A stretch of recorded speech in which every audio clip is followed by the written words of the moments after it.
BRS ప్రభుత్వం అధికారంలో ఉన్నప్పుడు కాకతీయ కెనాల్ నుండి నీటిని విడుదల చేసి వరద కాలువ ద్వారా మిడ్మానేర్ ఎల్ఎండి ద్వారా ప్రతి ఎకరానికి నీరు అందించామని మాజీ ఎంపీ వినోద్ కుమార్ తెలిపారు.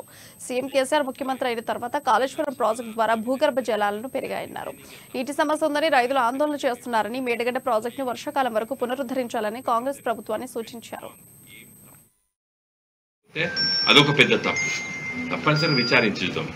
మీరు విచారించండి, ప్రభుత్వం మీ చేతులు కూడా విచారించండి. కానీ విచారణ వచ్చి రిపోర్ట్ వచ్చేంత వరకు దీన్ని ముట్టుకోము అనేది కరెక్ట్ కాదు. ఎందుకంటే నేను మీకు 2 విషయాలు చెప్పదలుచుకున్నాను. ఇప్పుడు ఫిబ్రవరి, మార్చ్, ఏప్రిల్, మే, జూన్ 15 అయిపోయిందంటే జూలైలో మళ్ళీ ఫ్లడ్స్ వస్తాయి. ఆ ఫ్లడ్స్ వచ్చే వరకు మీరు అట్లీస్ట్ సేఫ్ జోన్కైనా ఈ తప్పిదం ఏదైతే జరిగిందో దాన్ని సేఫ్ జోన్ పట్టుకపోండి. 1 సంవత్సరం 2 సంవత్సరాల లోపల దాన్ని కంప్లీట్ అయితే నేను అనుకోలేదు. దాని మొత్తం ఇన్వెస్టిగేషన్ కావాల్సిందే.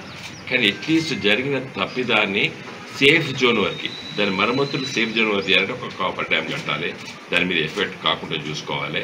మళ్ళీ రేపు బాగా ఫ్లడ్లు వచ్చింది అనుకోండి, ఇప్పుడు జరిగిన నష్టం జరుగుతుంది, ఇంకా మంచిగున్న స్ట్రక్చర్స్ కూడా నష్టం జరగవచ్చు. దాదాపు 100ల సంఖ్యలో ఉన్నాయి. మిగతా పిల్లలు కూడా నష్టం జరగవచ్చు ఈ కారణంతో. కాబట్టి ఏం తప్పిదం జరిగి